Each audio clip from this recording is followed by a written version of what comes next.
मैं महाराष्ट्र के इतिहास को थोड़ा कुछ जानता हूं। महाराष्ट्र की इस पुण्य धरती को मैं नमन करता हूं। यहां पर छत्रपति शिवाजी महाराज, लोकमान्य तिलक, गोखले और जो सामाजिक सुधारक महात्मा ज्योतिबा फुले, सावित्रीबाई फुले और बाबा साहब अम्बेडकर जैसे महान नायकों की ये धरती है। संतों में संत ज्ञानेश्वर, संत नामदेव, संत तुकाराम, संत एकनाथ जैसे महान हस्तियों की ये जगह है। साथियों, मुंबई हमारे नेता और पूर्व प्रधानमंत्री भारत रत्न राजीव गांधी जी की ये जन्मभूमि है। 1944 में आज ही के दिन यहाँ राजीव गांधी जी का जन्म हुआ था। तब उनके नाना नेहरू जी महाराष्ट्र में ही अहमदनगर जेल में कैद थे। तो कैद थे, जेल में थे, कैद करके जेल में डाले थे। चलो, महाराष्ट्र में ही अहमदनगर जेल में उनको रखा गया था और इधर राजीव गांधी जी का जन्म हो रहा था। ऐसी जैसा कि अभी हमारे एनसीपी के नेता शरद पवार जी ने बोला, ये गांधी फैमिली देश की सेवा इस ढंग से करती है। एक उनके नाना जेल में है, दूसरे यहां बच्चे का जन्म हो रहा है। ये वो महाराष्ट्र धरती है जो लोगों को, यहां पर क्रांतिकारी लोगों को पैदा की, त्यागी लोगों को पैदा की और त्याग करने वाले लोग इस महाराष्ट्र में पैदा हुए हैं। और 224 महात्मा गांधी जी के कांग्रेस अध्यक्ष बनने की ये शताब्दी है। और जब महाराष्ट्र और एक था, बेलगाम महाराष्ट्र जिले में ही था, महाराष्ट्र स्टेट में था, मुंबई स्टेट में, तो गांधी जी का जो अध्यक्ष बने थे 1924 में, वो बेलगाम में उन्होंने अध्यक्ष पद स्वीकारा था। वो एक ही बार अध्यक्ष बने, वो भी महाराष्ट्र में, अब जो कर्नाटक में है। इसीलिए हम कर्नाटक वाले बोलते हैं हमारे पास ही हुआ है गांधी जी। तो ये ऐसा इस महाराष्ट्र का इतिहास है और बहुत बड़ा लंबा इतिहास है। पॉलिटिकल हो और सामाजिक हो, हर फील्ड में, हर पहलुओं में महाराष्ट्र के लोग काम किए हैं और दूसरों को भी मदद करने की यहाँ भावना है। कोई भी बोलता अगर बेकार आदमी है, मैं बंबई जाएंगे तो भूखे नहीं मरेंगे, ये कहावत है। इसीलिए तो बंबई इतना बड़ा है कि मैं समझता हूँ मोर और लेस 2 करोड़ के नजदीक आया होगा पॉपुलेशन। हाँ, इतने लोग आते हैं, बसते हैं, वो विभिन्न भाषा के लोग हैं, विभिन्न जाति के लोग हैं, विभिन्न धर्मों के लोग हैं, लेकिन एक होकर यहां पर जो देश के लिए भी काम कर रहे हैं और देश की आर्थिक परिस्थिति को भी ऊपर उठाने का काम महाराष्ट्र ने किया है। और राजीव जी यहां के, जो यहां पैदा होने के बाद इन्होंने कहा कि यहां पर हम उनका जन्मदिन मना रहे, मनाने के लिए आप भी आ सकते हैं। और शरद पवार जी हैं, उद्धव ठाकरे जी भी आएंगे, तो मैं फौरन मान लिया, क्योंकि दूसरे पार्टी के नेतागण भी आ रहे हैं और मुझे जाना उचित होगा, इसीलिए मैं आपके दर्शन के लिए यहाँ पर आया। साथियों, राजीव जी के नेतृत्व में देश के संसदीय इतिहास में सबसे ज्यादा सीट 415 सीट मिले। और ये हमेशा बोलते हैं, कौन? मोदी जी, इस बार 400 पार। लेकिन महाराष्ट्र ने ऐसा झटका दिया तो मोदी को तड़ीपार कर दिया। और अब वो अपने बलबूते पे, अपने पैरों पे नहीं ठहरे। उनकी सरकार अब उसको 2 टांग लग गए हैं, मोदी को 2 टांग लग गए। एक टीडीपी और दूसरा जेडीयू। तो अगर वो दोनों टांग निकल गए, मोदी चल भी नहीं सकते, फिर भी नहीं सकते, काम भी नहीं कर सकते। ये माइनॉरिटी गवर्नमेंट है, लेकिन हमेशा भाषण में बोलते थे मोदी है तो सब मुमकिन है। फिर कहां 400 गए भाई तुम्हारे? मुमकिन था ना। तो ये घमंड से बात करते हैं, बड़े बड़े, इनको इतना घमंड है शायद किसी और को नहीं। 415 सीट आने के बाद राजीव गांधी जी चुपचाप बैठकर अपना काम करते हैं, डेवलपमेंट करते हैं। उनके जमाने में 11 प्रोजेक्ट इस देश में ऐसे लाए जो सबके भलाई के लिए लाए, चाहे वो कंप्यूटर हो, मोबाइल हो, रूरल डेवलपमेंट में हो, और जब हमारे महिलाओं को जो आरक्षण पंचायत राज में दिया, वो किसकी देन है? राजीव गांधी की देन है। और युवाओं के लिए बहुत बातें करते हैं बीजेपी वाले। विवेकानंद का जो जन्मदिन जिसने मनाया वो राजीव गांधी ने मनाया। अब वो विवेकानंद को अपने बगल में लेके ये हमारा हिंदू का बहुत बड़ा नेता है। अरे उन्होंने कभी बोले ही नहीं, उन्होंने अपने विचार को देश के सामने रखा, अमेरिका में जाके भाषण दिया। लेकिन ये लोग अब उनके, लेकिन तुमसे पहले राजीव गांधी जी ने उनका जन्मदिन मनाने के लिए सब तरफ काम किया और युवाओं में शक्ति भरने के लिए, स्फूर्ति लाने के लिए विवेकानंद जी का जन्मदिन मनाने का उन्होंने पूरा बेड़ा उठाया। और यह सिद्धांत के लिए और डेमोक्रेसी को ठीक रखने के लिए उन्होंने एंटी डिफेक्शन लॉ लाया। और एंटी डिफेक्शन लॉ लाने के बाद लोगों को एक स्थिरता, स्टेबल गवर्नमेंट मिलेगी, ये समझ के उन्होंने किया। लेकिन मोदी तो या उनके पार्टी के लोग बहुत बातें करते हैं, लेकिन सब सरकारें तोड़ी, ये मोदी सरकार, मोदी और बीजेपी ने तोड़ी। महाराष्ट्र में किसने तोड़ा? उन्होंने ही तोड़ा। कर्नाटक में किसने तोड़ा? उन्होंने ही तोड़ा। मणिपुर में किसने तोड़ा? उन्होंने ही तोड़ा। उत्तराखंड में हमारी जब सरकार थी उसको कौन निकाला? उन्होंने ही निकाला। गोवा में था, मध्य प्रदेश में, कर्नाटक में, कितने उदाहरण दूं? और ये अपने आप को चैंपियन बोलते हैं कि हम लोकतंत्र के रक्षणदार है, संविधान के, और जो संविधान के रक्षक हैं, ऐसा बड़ी बड़ी बातें बाहर करते हैं। लेकिन यहां पर हर एक एमएलए को तोड़ने का, यहां तक कि राज्यसभा मेंबर को तोड़ने का, और अपनी शक्ति बढ़ाने के लिए, आप विचारों के पास कैंडिडेट थे या नहीं मुझे मालूम, शरद पवार साहब के पास से एक को लिए, वो लेते ही फौरन वहां एक उनको राज्यसभा दिए। हमारे पास से एक आदमी भाग कर गया, उस आदमी को भी लिए फौरन राज्यसभा मेंबर बनाए।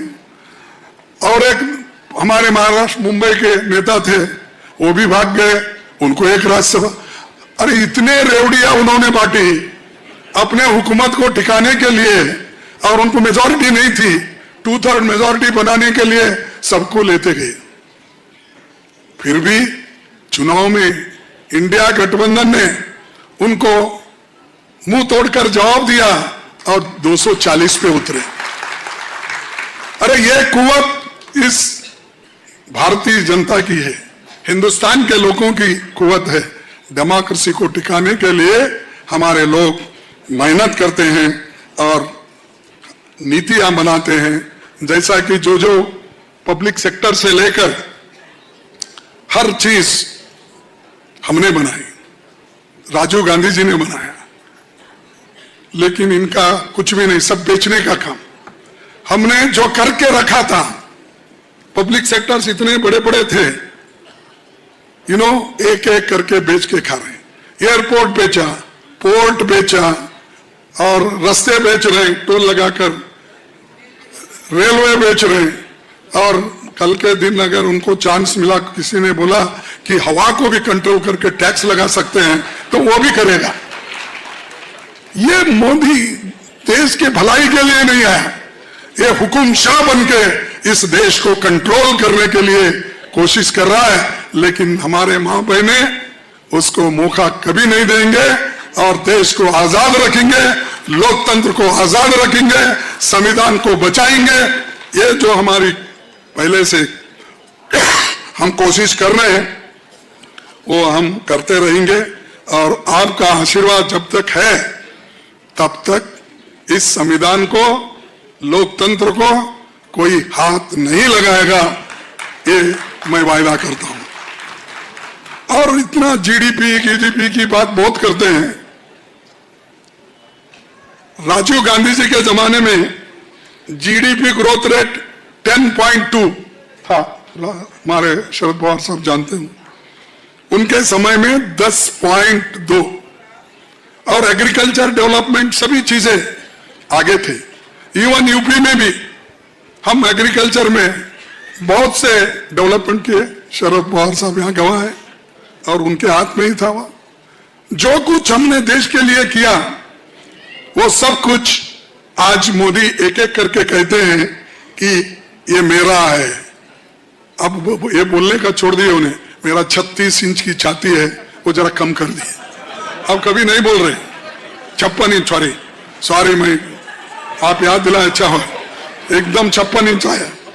मैं बच्चा बोला अब कम, जरा कम हो गया शायद, रहने दो, मेरा 56 इंच की छाती है, मोदी है तो मुमकिन है। उन्होंने खुद ही बोलते हैं, कोई लीडर अपने आप को अपनी तारीफ करके लोगों को बताता है, लोग बताना चाहिए कौन सा अच्छा कौन सा बुरा। तो ये मोदी गवर्नमेंट हमेशा ये करते आ रही है, और हम जो काम किए हैं, ये देखिए युवाओं को हमने जो वोटिंग की राइट दी, 18 साल के बच्चों को वोटिंग का राइट दिया, क्या मोदी दिया? अरे पहले 21 साल था, उसको 18 साल के। लेकिन आजकल के नौजवानों को ये मालूम ही नहीं था कौन सा क्या किए।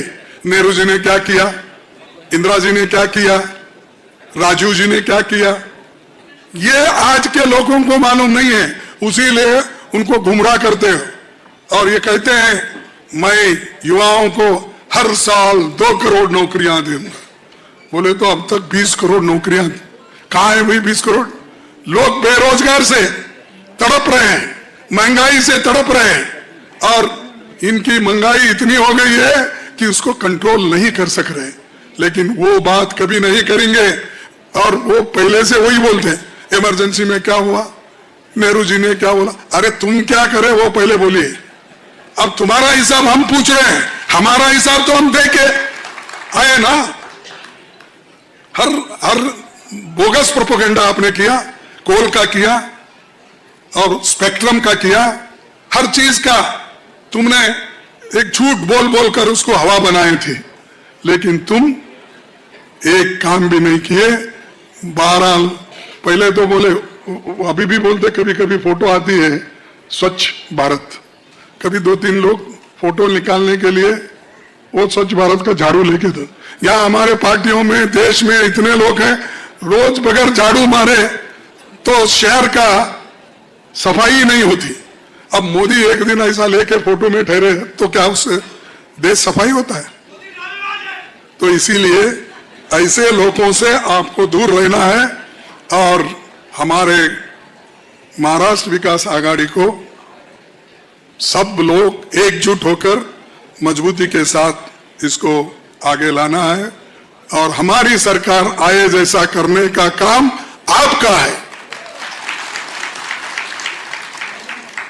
और कोविड के वक्त भी मोदी ने क्या किया, वैक्सीन आया तो वहां पर उन्होंने अपना फोटो लगाया हर एक इस पे। लेकिन Rajiv Gandhi ji BCG, TB, OPV, polio, DPT के टीकों के लाखों बच्चों के जीवन की रक्षा हुई। भारत वैक्सीन उत्पादन में इसी से दुनिया में बहुत आगे निकला था, लेकिन वैक्सीन सर्टिफिकेट पर उन्होंने कभी अपनी फोटो नहीं चिपकाई जो मोदी ने अपनी फोटो चिपकाई। ऐसे चिल्लर काम करते हैं, ऐसे चिल्लर काम करते हैं। अरे भाई कितने, अब देखिए अब यहां पर शरद पवार साहब है, कितने उन्होंने महाराष्ट्र के लोगों को शुगर फैक्ट्री का, स्कूलों का, लोग आर्थिक दृष्टि से ऊपर लाने का बहुत काम किया। और किसानों के लिए भी जब वो मंत्री थे तब उन्होंने सब्सिडी दी, उत्पादन भी बढ़ाया। मैं समझता हूं शरद पवार साहब, आप कभी उन थैलों पे अपनी फोटो लगाई है? नहीं, क्योंकि उन्होंने सीनियर है मेरे से 2 साल, पूछता हूं उनको, तो क्योंकि उन्होंने सेंट्रल में बहुत दिन काम किए, तो मैं पूछना चाहता हूं, कोई नेता काम करता है सरकार का, अपनी फोटो लगाकर तमाशा नहीं करता, और ये तमाशा ये सरकार कर रही बीजेपी। और इसीलिए आप ऐसे बोगस सर्टिफिकेट देने वालों को और बोगस बातें बोलने वालों को दूर रखिए, क्योंकि वो शाम यहां घुस गया महाराष्ट्र में, और उससे अब सतर्क रहना चाहिए। अगर आप बोलेंगे भाई एक चुप बैठो भाई, सुनने का सुनो ना। हाँ, देखो, अगर आप बोलेंगे गलती से ये सांप है भाई, इसको नहीं छूना बोल के अगर मैं बोला, वो कैसा रहता देखेंगे बोल के पकड़ने गए, तो आपको वो विष तुम्हारे शरीर में उतरेगा। नहीं, मैं जरा विष है भाई, इसको मत आप छुओ बोल के अगर मैंने कहा, नहीं मैं जरा चाट के देखता हूं, अगर आप बोलेंगे तो क्या हालत होगी तुम्हारी? वैसा ही बीजेपी एक विष है जैसा है, एक पॉइजन जैसा है। इसको चाट के देखने की जरूरत नहीं, इसको निकाल के फेंकने की जरूरत है। और दोस्तों, राजू जी खुद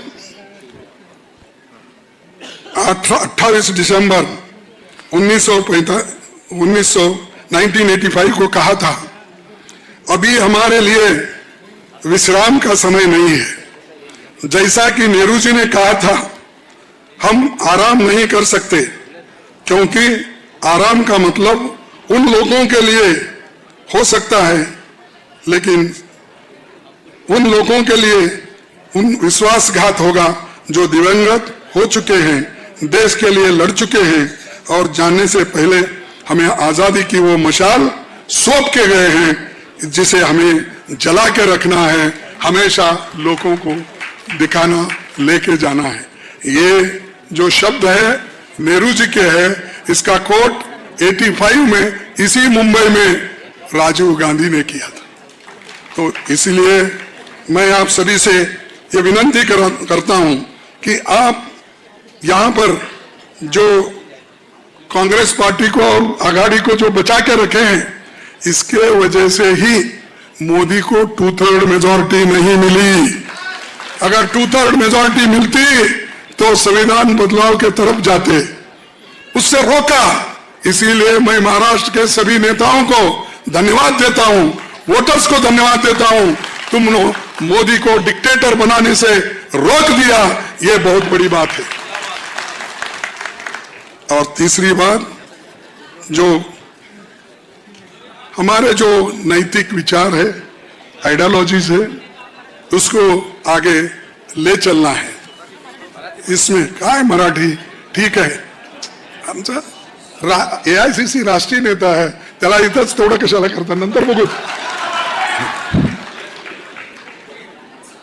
राज्यसभा में भी ये देखिए, आप समझेंगे, संविधान बचाने का मुद्दा अभी भी हमारे सबसे प्रमुख मुद्दा है। आप बोलेंगे हो गया इलेक्शन, अब आगे क्या होगा? अरे भाई, संविधान बचाने के लिए सांसद ही नहीं, MLAs और राज्य में राज्य सरकारों की भी जरूरत होती है। यह जरूरी इसलिए राज्यसभा में भी राज्यों से सांसद चुनकर जाते हैं, संविधान संशोधन में राज्यों की भी भूमिका होती है। हमारे पास राज्य होंगे या राज्यसभा में बहुमत होगा तो संविधान की जो बदलाव की बात कोई नहीं करेगा और आंख उठा के कोई नहीं देखेगा। अगर हम राज्यों में हमारी सरकार नहीं होगी, हमारे एमएलए नहीं होंगे तो राज्यसभा में चुन के कहां से आएंगे? अगर राज्यसभा में चुन के नहीं आएंगे, आप मोदी के अमेंडमेंट्स को कैसे रोकेंगे? जो अच्छा अमेंडमेंट है हम देश के लिए वो स्वागत करेंगे, लेकिन जो गलत काम कर रहे हैं, जो एससी एसटी माइनॉरिटी सबको तोड़ने का, उनको अलग करने का काम कर रहे हैं। हाल ही में उन्होंने लैटरल एंट्री बोल के निकाल दिया, यानी मनमाने जिसको चाहे उसको बनाओ। उन्होंने ज्वाइंट सेक्रेटरी बनाए, वो बनाने की कोशिश की इसके पहले भी। लेकिन आज मैं सुना कि जो लैटरल एंट्री की जो लोगों को लेने का था वो उन्होंने विड्रॉ कर लिया है। ये विड्रॉ इसलिए हुआ कि आप मजबूत हैं, इसीलिए विड्रॉ हुआ। अगर आप उसको मेजॉरिटी देते तो नेचुरली वो बराबर बगैर रिजर्वेशन से, बगैर किसी को पूछे सब आरएसएस के लोगों को वहां भर के देते थे। और आरएसएस के लोग एक जगह आए तो वो ऐसे हैं कि अपने ही लोगों को भरते हैं, दूसरे आइडियोलॉजी नहीं चाहते। वो लोग दूसरे लोगों को मदद करना नहीं जानते, सिर्फ अपना ही देखते हैं। इसीलिए आज सभी लोग सतर्क रहना चाहिए। जितना इंपॉर्टेंट एमपी इलेक्शन होता है उतना ही इंपॉर्टेंट एमएलए इलेक्शन होता है, राज्य का भी इलेक्शन होता है, और उसी से राज्यसभा में आपकी नुमाइंदगी होती है। उसके बाद में फिर राज्यों में जब वो कानून आता है वो भी 50% से ज्यादा लोग उसको सपोर्ट करना पड़ता है। तो इसीलिए आपको याद रखना पड़ेगा कि वोट डालते वक्त, राज्यों में भी वोट डालते वक्त किस पार्टी को हम आगे लाना चाहिए और किस पार्टी इस देश की हिफाजत करती है, उधर हमको देखने की जरूरत है। और आरक्षण, महंगाई, बेरोजगारी, किसानों, मजदूरों और इनकी तो बदहाली उन्होंने की है, उधर देखते भी नहीं। उन्होंने सिर्फ देखते तो ही लोगों को। कौन? अदानी, अंबानी। अच्छा, वो दो ऐसे कितने हैं किसको मालूम? ये दो बाहर आए हैं, ये दो बच्चे बाहर आए हैं, अभी कितने हैं किसको मालूम? तो इसीलिए आपको सतर्क रहना चाहिए और आप इस देश के लिए और हमारे जो आने वाली पीढ़ी है उसकी रक्षा की जवाबदारी आप पर है। उनकी रक्षा करना आपका काम है। आपके हाथ में तो बाबा साहब अम्बेडकर अपना संविधान सौंप दिया। पंडित जवाहरलाल नेहरू जी ने इस देश में लोकतंत्र को टिकाने के लिए उन्होंने भी अपनी सत्ता आपको सौंप के गए हैं। राजीव गांधी जी ने इस देश में महिलाओं को और हर कम्युनिटी को रिप्रेजेंटेशन मिलने के लिए उन्होंने 73-74 अमेंडमेंट लाकर वो बड़ा काम किया। इसकी हिफाजत करो आप। एक दूसरे से हम ये बोलेंगे नहीं, लेकिन चंद लोग हमारी बुनियादी विचारों को खत्म करना चाहते हैं ना, उनके लिए बोलना जरूरी है, क्योंकि वो फायदेमंद है उनको। इसीलिए मैं आपसे यही विनती करूंगा। और दूसरी बात यह है, सिलेबस भी चेंज कर रहे हैं। मैंने ये सवाल राज्यसभा में उठाया था, हमारे शरद साहब को भी ये मालूम है, पवार साहब को, कि जो कॉन्स्टिट्यूशन का प्रियम्बल रहता है 6ठी और 3री क्लास में उन्होंने निकाल दिया। क्यों निकाला भाई? क्या वो पाकिस्तान का था? क्या अमेरिका का था? क्या हमारे अंग्रेजों का था? अरे हमारा संविधान जो बाबा साहब अंबेडकर ने प्रियम्बल लिखा, जिसको पूरा कॉन्स्टिट्यूंट असेंबली पंडित जवाहरलाल नेहरू, वल्लभ भाई पटेल सभी ने मिलके, मौलाना अब्दुल आजाद सभी ने मिलके दिया हुआ था, उसको तुम निकाल के बदल कर निकाल रहे हो। बच्चा पढ़ना नहीं, क्या पढ़ना? आरएसएस के गाने पढ़ना, आरएसएस के जो भी लोग लिखते हैं उनका चरित्र पढ़ना, ये काम वो कर रहे हैं। संविधान बदलने का भी वो पूरी कोशिश कर रहे हैं। ये सिलेबस बदलने का भी वो पूरी कोशिश कर रही है। इसीलिए आहिस्ता आहिस्ता अपने विचारों को वहां पर लाना उनका एक मकसद है। और दूसरी चीज, एक तरफ तो मोदी जी को महाराष्ट्र में सरकार होना, बीजेपी की सरकार होना, अरे दूसरी तरफ महाराष्ट्र में जो इन्वेस्टमेंट आते हैं वो अपने घर को ले जाते हैं। गुजरात बोले तो उसका घर ना भाई, हम बोलते हैं कभी कभी इसलिए समझो, तो ये अपने होम स्टेट को लेके जाते हैं। बुलेट ट्रेन जापान से 1 लाख करोड़, अब उसकी कीमत हो गई 3 lakh crore. Bullet train Mumbai to Ahmedabad, Ahmedabad to Mumbai. कहां है भाई तुम्हारी बुलेट ट्रेन? कितने साल हो गए? अगर वो पूरा भी हुआ, कोई गरीब आदमी उसमें नहीं बैठेगा, इतना महंगा वहां पर होगा। अभी रेलवे के सब भाड़े बढ़ गए। हमारे जमाने में यूपीए सरकार जब थी 10 पैसा भाड़ा बढ़ा तो सब लोग चिढ़ जाते थे। आपको उदाहरण देता हूं, बगैर पूछे हमारे रेलवे मिनिस्टर, हमारे त्रिवेदी क्या नाम था उनका, नहीं वो बंगाल के, हाँ दिनेश त्रिवेदी, पाप बेचारा वो किलोमीटर को 10 पैसे बढ़ाया। सब लोगों ने क्रिटिसाइज करने लगे, ये 10 पैसे बढ़ा रहा, 10 पैसे बढ़ा रहा।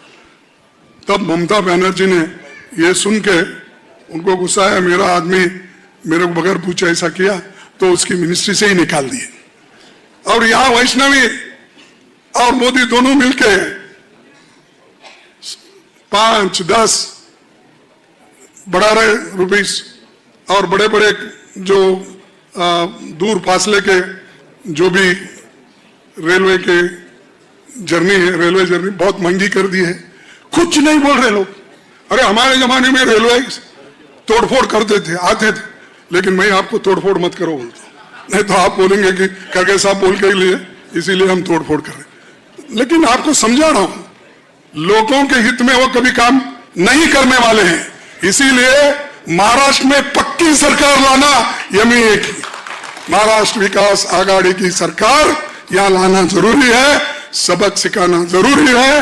और ये जो खेल चल रहा है मोदी जी का और शाह साहब का, देखो आप उनको महाराष्ट्र मॉर्टिगेज मत करो, गिरवी मत डालो इन दोनों को।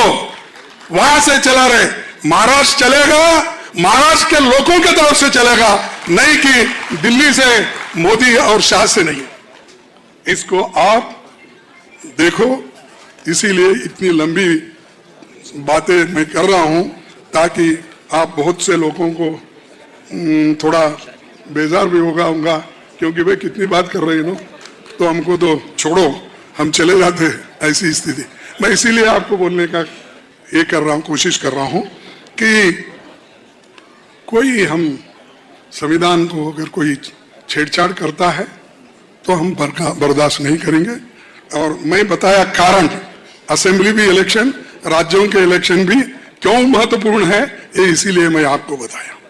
और इधर इधर तो पूछो मत, ईडी, आईटी, सीबीआई, जो कुछ एजेंसीज गवर्नमेंट के है, वहां सब जहां कांग्रेस के सरकार है, जहां गैर बीजेपी के सरकार है, वहां पर के नेताओं को इतना उनके ऊपर प्रेशर डाल रहे हैं कि हमारे पास आके बोलते, हमारे लोग साहब मेरे को यहां तक आया, क्या आया भाई, नहीं ईडी का, इनकम टैक्स का, बहुत डरा रहे, इसीलिए हम जाते साहब जो छोड़ो।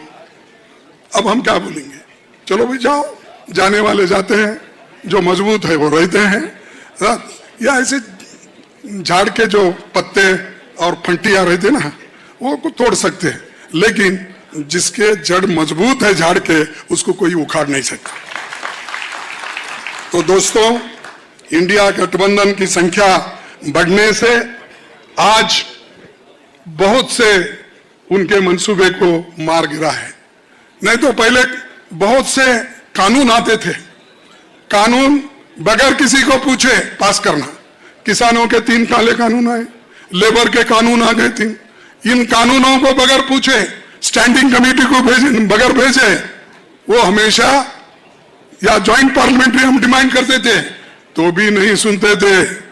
आज गठबंधन, इंडिया गठबंधन मजबूत होने के कारण परसों जो वक्फ बोर्ड का अमेंडमेंट एक्ट था उसको मजबूर हम ज्वाइंट पार्लियामेंट्री को उनको भेजने का, यह ताकत है आप में, रोक सकते हैं आप। अगर खुला छोड़े तो पूरा खेत, हमारी तरफ बोलते हैं, अगर कोई जानवर को बहुत खुला छोड़ दिए तो पूरा खेत ही खराब कर देता है और खा लेता है। तो इसीलिए हमको इसको फेंसिंग डालना है, और अब फेंसिंग हमारी इंडिया गठबंधन डाली है, अब भागते नहीं है। और अब देखिए, सोचिए, कभी कोई होम मिनिस्टर, मुझे तो मालूम नहीं, कोई होम मिनिस्टर कोऑपरेटिव डिपार्टमेंट संभाला और डिस्ट्रिक्ट कोऑपरेटिव सोसाइटी संभाला, अपेक्स कोऑपरेटिव सोसाइटी संभाला, कहीं उदाहरण है? कोई, मुझे तो मालूम नहीं, शरद साहब जानते होंगे कि ये कोई होम मिनिस्टर को आप कभी ने ये पोर्टफोलियो दिया था कोऑपरेटिव? शिंदे? नहीं, अब मैं किसको तो पूछूंगा, आपसे इसलिए पूछ रहा हूं, आप सबसे सीनियर है, आपके जमाने में ऐसा कोई हुआ, कोई होम मिनिस्टर मेरे को वो भी दो, ये भी दो, कोऑपरेटिव दो, डिस्ट्रिक्ट कोऑपरेटिव दो, अपेक्स कोऑपरेटिव बैंक दो?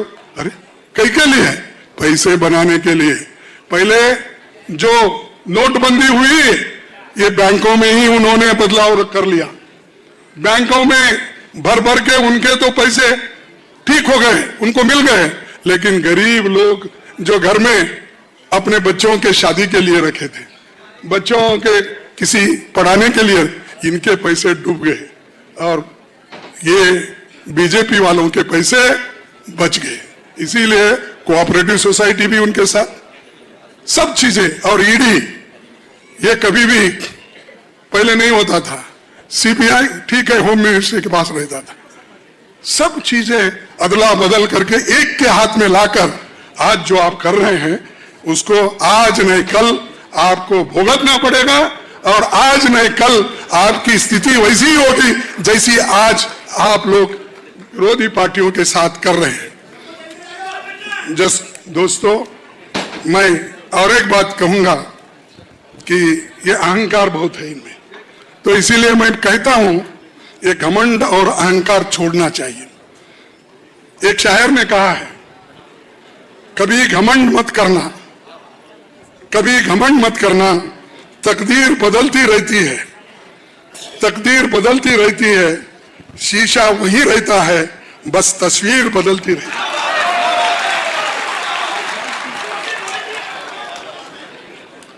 शीशा वही रहता है, बस तस्वीर बदलती रहे। जो आईने के सामने जाएगा उसकी तस्वीर आएगी। तो ये मोदी साहब घमंड बहुत करते हैं, उनके पार्टी के लोग भी बहुत घमंड करते हैं, उनको याद रखना है, ये मैंने जो कहा ये उनके लिए ही कह रहा हूं। दोस्तों, यहां मुंबई में जरूरत क्या है? एमएसएमई को बढ़ाना, बड़े बड़े, अब तुम्हारे धारावाही जैसे जो बड़े स्लम एरियाज है, यहाँ है स्मॉल स्केल इंडस्ट्रीज के लोग, किधर नीचे दुकान है तो ऊपर मकान है, ऐसी एरिया में बहुत हैं। तो ये उनको सोचना चाहिए, लेकिन गरीबों के लिए कभी सोचते नहीं, वो सिर्फ रात दिन अमीरों के लिए ही सोचते हैं, और उनकी सोच गलत है। और ये लोग बहुत दिन देश को चला नहीं सकते, आज न कल वो गिरने वाले हैं। और अब हम बोल रहे हैं कि भाई जातीय जनगणना का मुद्दा कांग्रेस ने रखा और इंडिया गठबंधन में भी चर्चा हुई, इसलिए हुई, कौन कहाँ है यह मालूम करने के लिए नहीं, उनके जैसा डिवाइड करने के लिए नहीं।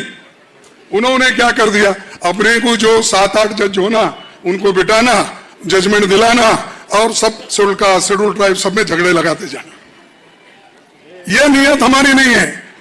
किसको ऊपर उठाना, किसको मजबूत करना, किसको आर्थिक दृष्टि से मजबूत करना, इसके लिए हम जातीय जनगणना की मांग कर रहे हैं। तो दोस्तों, मैं और आखिरी 2 बात बोल के मैं अपने शब्द को खत्म करता हूं, और वो ये है कि आप लोग मैं बार बार बोल रहा हूं, तो लड़ना सीखना चाहिए। और जाता बात करने वाले लड़ नहीं सकते। जैसा कि हमारे शरद पवार साहब कम बात करते हैं, लेकिन अंदर से अंदर लड़ने का भी सीखे।